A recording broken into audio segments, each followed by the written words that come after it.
বৃন্দ, যে সকল সন্তানদেরকে আপনারা 6-এ ভর্তি করাবেন আপনাদের উদ্দেশ্যে বলছি, সেটা হচ্ছে যে সকল সন্তানের বয়স 9 বছর হয়নি তাদের কিন্তু আপনি যদি ষষ্ঠ শ্রেণীতে ভর্তি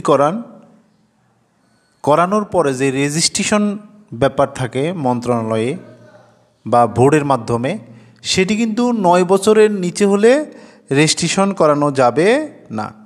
তো এই জন্য আপনারা আগে থেকেই যদি ধারণা থাকে যে না আমার বাচ্চার বয়স 9 হয়নি, তাহলে ষষ্ঠ শ্রেণীতে ভর্তি করানো যাবে না।